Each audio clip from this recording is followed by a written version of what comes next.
Em nome do Pai, e do Filho, e do Espírito Santo. Amém. Ave Maria, cheia de graça, o Senhor é convosco. Bendito sois vós entre as mulheres, e bendito é o fruto do vosso ventre, Jesus. Santa Maria, Mãe de Deus, rogai por nós, pecadores, agora e na hora de nossa morte. Ó Maria concebida sem pecado, auxílio dos cristãos, rogai por nós. Em nome do Pai, e do Filho, e do Espírito Santo. Amém. Hoje nós vamos retornar a nossa aula falando sobre nosso Senhor Jesus Cristo. Nós aprendemos que Jesus é Deus, a segunda pessoa da Santíssima Trindade. Jesus tem o nome de Messias, ou seja, o enviado, aquele que Deus mandou a esse mundo para poder, neste mundo, levar as almas para Ele. Deus criou todo mundo para Ele. Deus não criou ninguém para o seu inimigo, para o inferno e para o demônio. Não. Deus não só nos criou para Ele. Nosso Senhor nos criando para Ele, Ele também nos deu o meio para poder chegar até Ele. Como nós vamos até Deus? Nós vamos até Deus através de nosso Senhor Jesus Cristo. Porque Jesus é o caminho do Pai até nós, de nós até o Pai, que é a primeira pessoa da Santíssima Trindade, que é Deus. Deus Pai, Deus Filho e Deus Espírito Santo. Não é isso? Nós já vimos na aula sobre o mistério da Santíssima Trindade. Nós estamos prolongando mais no conhecimento de Jesus Cristo, porque é o enviado de Deus e porque Jesus Cristo é que deixou aqui no mundo o seu reino. Qual é o reino de Cristo aqui no mundo? A sua igreja. A sua igreja, para que ela servisse de meio para chegar até o céu, para os homens, meio para os homens, caminho que nos conduz a Deus. A igreja de nosso Senhor, nós aprendemos que ela é una. Se Deus é um só, Ele não ia fazer várias. Ela é santa, nós aprendemos que é santa pela origem que veio de Deus, pela doutrina que ensina, só ensina o que é santo, e pelo efeito. Todo mundo que vive como filho de Deus e observa os ensinamentos da Santa Igreja, ele se santifica e se salva. Então, por isso que é chamada santa. Ela é católica porque ela abrange todas as nações, todos os povos, e também ela é católica no âmbito de época, quando Jesus fez há 2000 anos, e agora e para sempre, nunca vai acabar, universal. E também é católica no sentido de que ela é para todas as idades. A Igreja Católica tem crianças, né? Tem jovens, adolescentes, tem adultos e tem idosos. Então ela abrange a universalidade em todos os sentidos. Essa é a igreja de nosso Senhor. Eu estou só repetindo a última aula para recomeçarmos um novo assunto. Ela é apostólica porque Jesus Cristo, quando fundou a sua igreja, Ele deixou encarregado aqui desse mundo os apóstolos. Eles é que ficaram encarregados de transmitir para as gerações todos os ensinamentos de Jesus. E os apóstolos transmitiram e vão transmitir até o fim do mundo. Como até o fim do mundo se eles já morreram?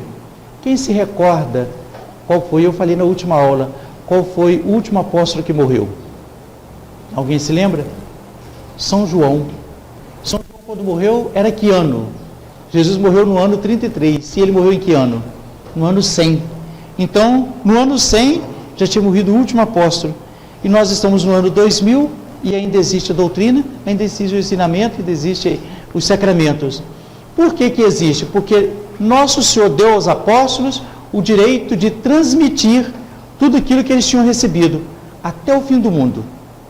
Por que que hoje eu sou padre e quando eu celebro, consagro a hóstia, que era de pão de trigo antes, transforma-se, transubstancia-se no corpo, sangue e alma e divindade de Jesus. O vinho de uva no corpo, sangue e alma, no sangue precioso de nosso Senhor. Porque eu recebi um poder. Esse poder que me transmitiu foi um bispo. Esse bispo recebeu de outro bispo. E assim, se formos olhar a origem, chega lá nos apóstolos. Todos os padres do mundo inteiro. E eu vou morrer. E vai ficar o do padre no lugar. E nunca vai acabar. Porque Deus não só vai estar com a igreja até o fim do mundo. Ela é apostólica. E é romana, porque nós explicamos que São Pedro, que foi o primeiro chefe, o primeiro papa, ele era um pescador. Ele pescava onde? Onde era a cidade de São Pedro? Era Galileu, não é? Você também é dos deles, porque a sua fala não te nega. Porque se chegar aqui um carioca, nós vamos entender que ele é carioca. Chega aqui um baiano, nós vamos entender que é baiano. Um paulista, pela voz, a gente sabe de que estado que é, não é assim? Também São Pedro, que morava lá na Galileia, tinha o sotaque dos galileus. E aquela criada, no dia da prisão de Jesus, reconheceu, você também estava com ele, você também é galileu. A sua voz lhe faz conhecido. Mas depois da morte de Jesus, depois da ascensão, São Pedro começou a pregar, a ensinar, a fazer os milagres que Nosso Senhor lhe tinha mandado que fizesse. São Pedro foi para Antioquia e depois foi para Roma. Roma era o centro do mundo. E em Roma, São Pedro estabeleceu a sua cátedra, a sua casa, a sua sede. Nunca mais saiu dali. Só depois que morreu. E assim o túmulo dele está lá, no Vaticano, até hoje. É isso quando a gente vai a Roma, visita a Basílica de São Pedro, e lá está o túmulo de São Pedro, está o altar da confissão, que só o Papa que celebra, né? Que tem aquele baldaquino bonito, porque para lembrar São Pedro chefe, o primeiro Papa, e só aqueles sucessores que celebram naquele altar.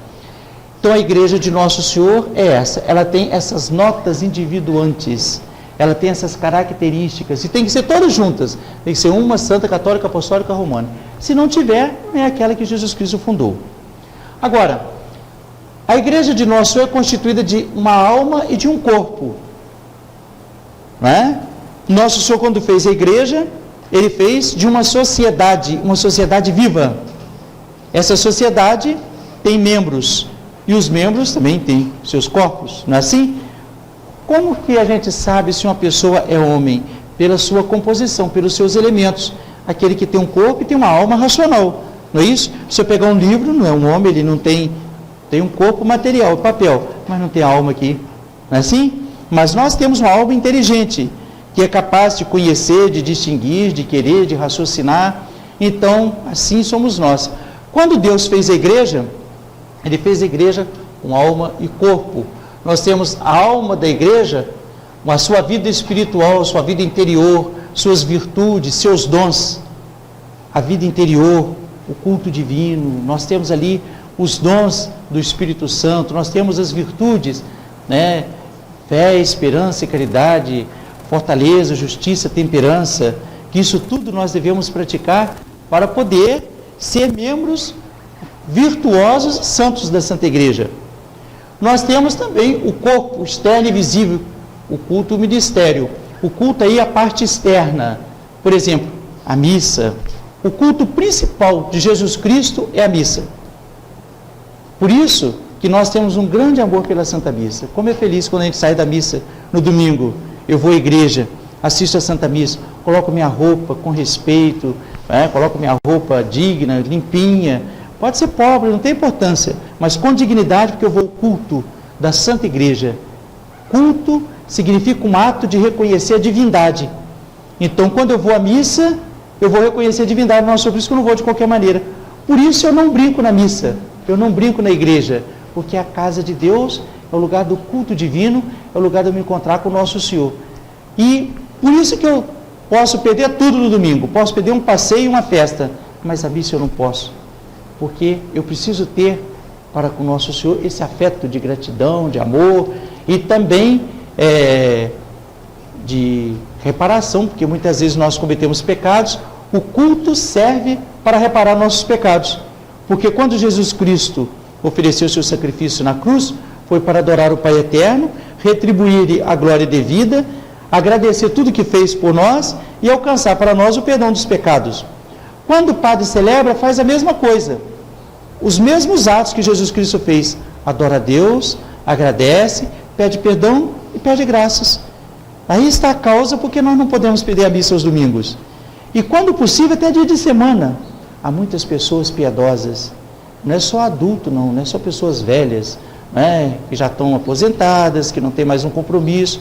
Mas também tem muitos jovens que têm esse amor pela missa e durante o dia procuro ou de manhã ou de tarde, nem sequer, pelo menos umas 2 vezes a semana, ir assistir a missa. E também receber a comunhão. Isso vocês devem adquirir essa virtude. Você tem o ministério da igreja, que está todo envolto com pessoas, não é isso? Você tem as pessoas consagradas, você tem os atos externos, aqui mais as pessoas consagradas para o culto e para a doutrina, para realizar o culto e para transmitir a doutrina. Foi nosso Senhor que deixou. E aí é só quem tem esse poder é que pode fazer isso. Não é qualquer pessoa que pode chegar lá na igreja e pregar, porque ele não tem o poder. Só quem foi enviado. Quem vai pregar sem ser enviado comete falta grave. Está usurpando um direito que não tem. E Deus vai lhe cobrar.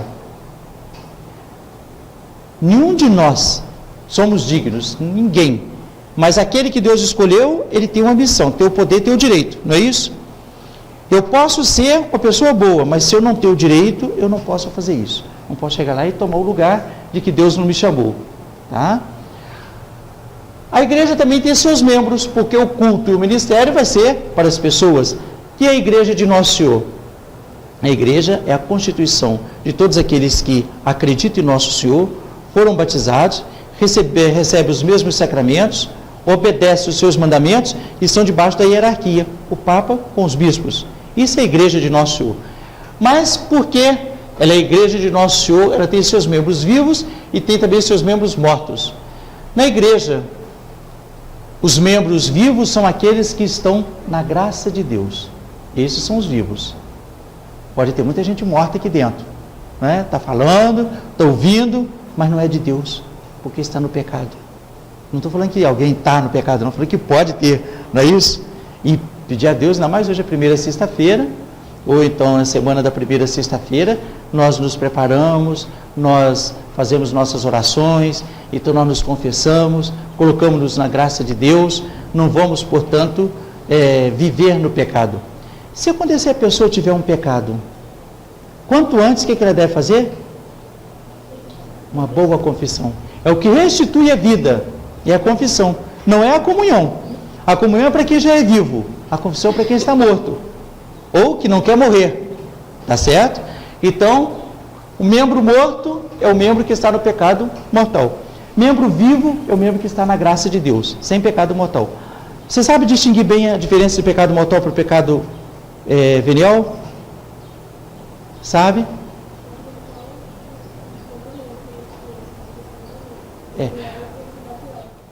Os pecados mortais, o pecado mortal, ele requer 3 condições.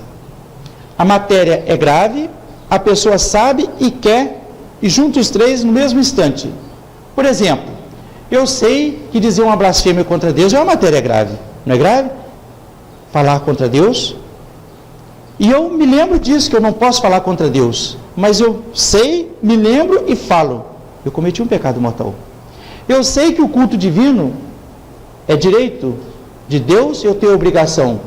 E eu me lembro que é domingo, e eu posso ir à missa, e eu por preguiça, ou por descuido, ou então por amor à festa ou amigo, eu não vou. Então eu cometo um pecado mortal. Eu sei que todo cristão tem a obrigação de confessar ao menos na Páscoa e comungar. Faz uma boa confissão e a comunhão, no mínimo. Porque eu devo comungar e confessar sempre, mas eu não posso passar um ano sem a confissão, sem a comunhão. Eu sei, tem ocasião, mas eu não faço. Então, eu cometi um pecado mortal. Até 2, né? Porque ficou a confissão e ficou a comunhão. Se eu fiquei um ano sem comungar, eu também fiquei um ano sem confessar, eu cometi 2 pecados graves. E se eu morro nesse estado de morte, eu não sou de Deus. Aí eu vou me condenar eternamente. Já estou condenado, não tenho o direito de ir para Deus. Os membros vivos, já repetimos várias vezes.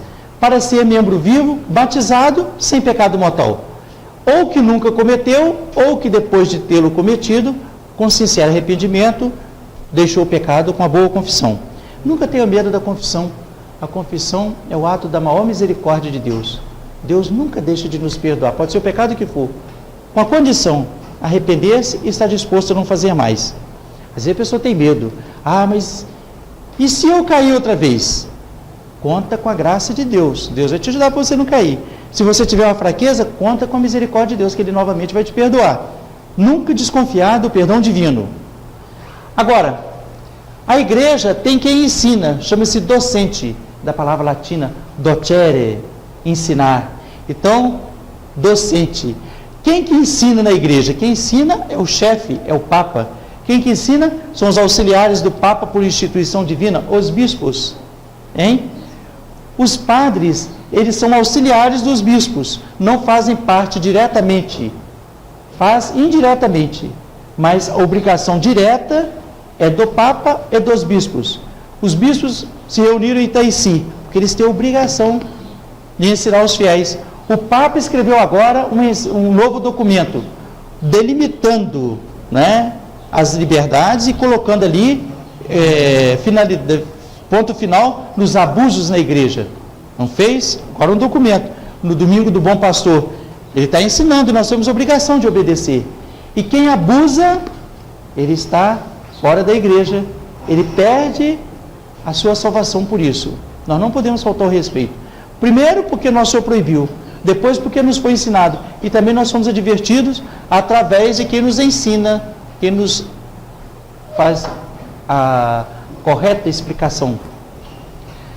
Também a igreja tem a parte daqueles que aprendem. Discere significa aprender. É uma palavra latina. Discente, né? Discípulo é o aluno. Então nós somos alunos, somos fiéis. E nós temos que aprender da igreja. O que é que nós vamos aprender da igreja? Nenhuma novidade. Tem 2000 anos e não tem uma novidade. Tudo que ela ensina é o que Jesus Cristo ensinou. E ela nos ensina para o nosso bem. E nos ensina com certeza, nos ensina com garantia de que, praticando, nós vamos ter a vida eterna. Agora, as partes militantes, padecente e triunfante. A parte militante são os fiéis.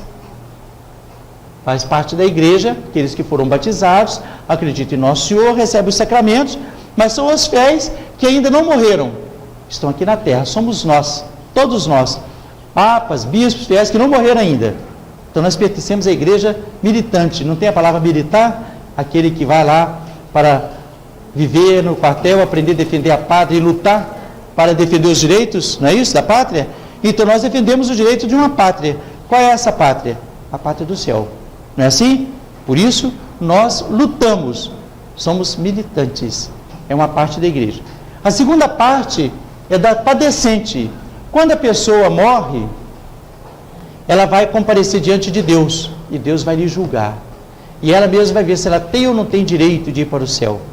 E Deus vai determinar. Se a pessoa praticou tudo com fidelidade, Deus vai dizer: vinde, filho bendito, possui um reino que te está preparado desde toda a eternidade.